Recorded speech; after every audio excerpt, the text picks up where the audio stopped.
Hi, I'm Scott, and welcome back to Child in Time, Growing Up in the 60s. This is Series 3, Episode 5. This time, we're going to be looking at fads and crazes that were around in the 1960s. But before I do, can I just say how gratifying it is and how thrilled I am to have so many listeners. Now, more than half my listeners are in the US. And keep spreading the word. And I've got a partial list here of where people are listening. Duluth, New York, Denver, Dallas, Silver Springs, Port Orange, Newark, Brookline, Hopkins, Philadelphia, San Diego, Riverside, Montgomery, Indianapolis, Jacksonville, Orlando, Miami, Cleveland, Daytona Beach, Willow Springs, Los Angeles, Latrobe, Seattle, St. Louis, and on it goes. It's so good to have you on board. So as I always say, the best way to spread the word about podcasts is to tell just one other person who you think will enjoy it and get them to listen. And that'd be great. Okay, let's go. We're going to start with yoyos. It was Coca-Cola that introduced branded yoyos as a gimmick, but it took off with us kids big time. And the Coke company even flew out some yo-yo experts from the USA to demonstrate tricks. And also there was official yo-yo competitions organised in the mid-60s as well. These Coke yo-yos were a quality item. They were much better balanced than the cheap ones you still find today in $2 shops. And a yo-yo is very portable. Any old free time could be spent perfecting tricks like walking the dog, around the world, and rock the baby. You know, hand me a yo-yo today and I can still do those tricks. Being able to perform them still comes in real handy when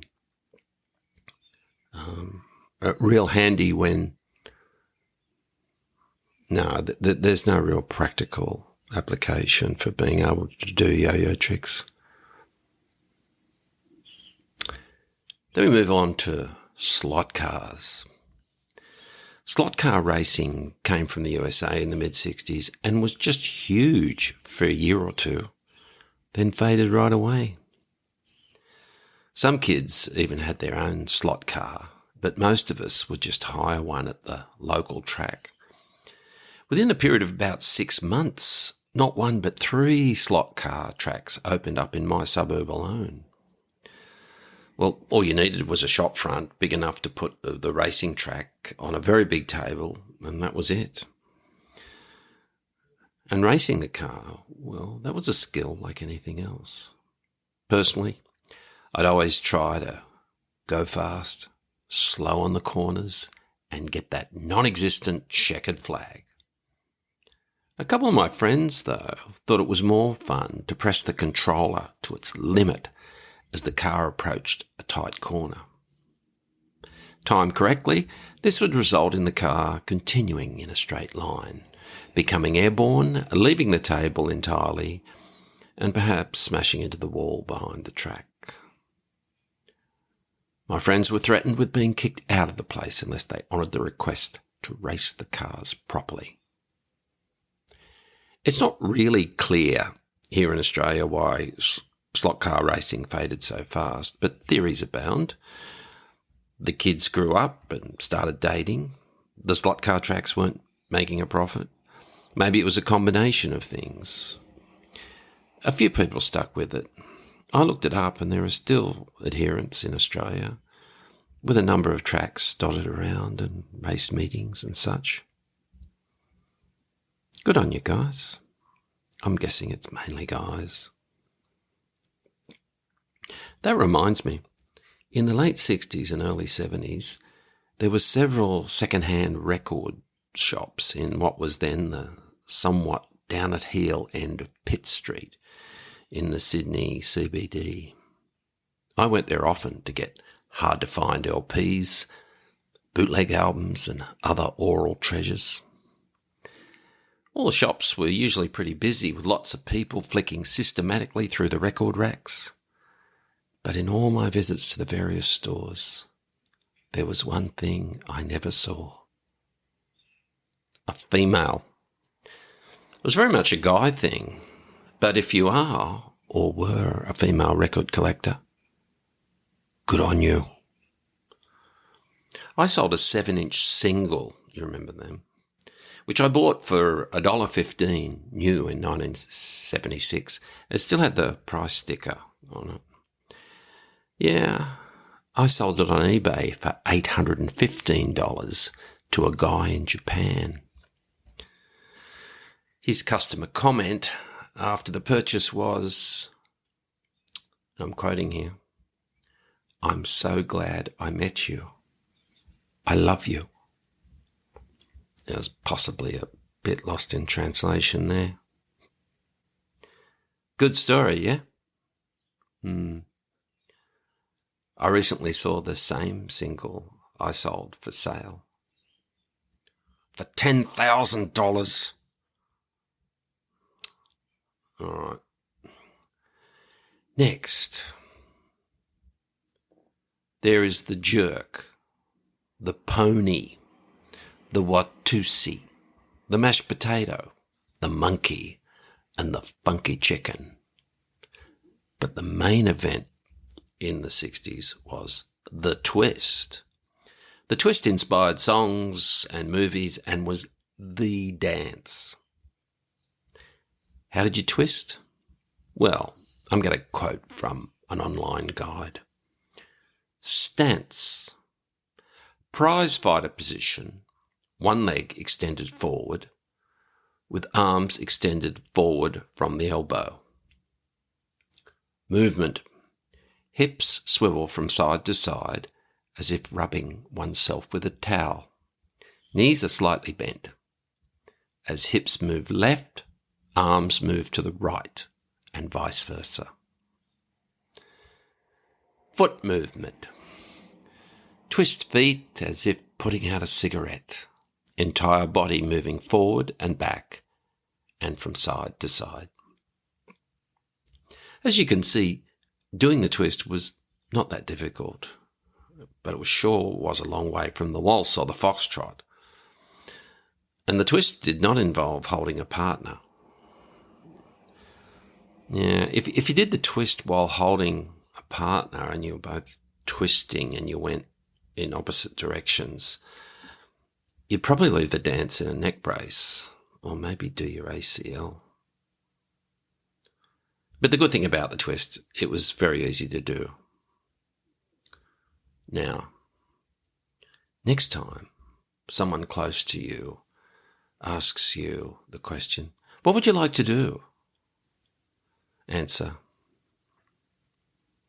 "Why don't we twist again, like we did last summer? Why don't we twist again, like we did last year?" I've yo-yoed. I've twisted. But this next one, well, let me explain. In 1965, the fashions for teen girls were essentially smaller versions of the clothes that their mothers wore. But the so-called youthquake was coming to fashion. In October 1965, a young London model entered the Sacred Member enclosure at Flemington Racecourse on Melbourne Cup Day in a skirt that was 4 inches above the knee. What was equally scandalous was the fact that she was not wearing a hat, nor gloves, or even wearing stockings. Hooly-dooly! There was much clutching of pearls as the older set doyens of society struggled to cope with this outrage. The miniskirt had arrived. The sky didn't fall. That day is regarded as a significant day in Australia's cultural history, and the episode opened the door to teens very quickly being able to wear their own fashion and dispense with the usual conventions of looking like mini-mums. Bell-bottoms became popular as well for teens of both sexes. There was a really cool toy that was great fun for the inevitably short time you managed to keep it. The aptly named Superball was able to bounce over a 3-story building. Yeah, they did. But then you couldn't find it again. The ball was just too bouncy for its own good. I lost several in my time. The spectacular bounce of these balls was able to generate enough power to break windows, bounce onto roadways, startle passers-by. You get the idea. I see online that you can still buy so-called superballs, though the comments on purchases lead me to think that they are not like the ones from the 60s. Please let me know if the real thing is still around. 10-pin bowling was introduced to Australia in 1960, and bowling alleys soon were springing up in suburbia, and the craze was really starting to strike. See what I did there? Starting to strike.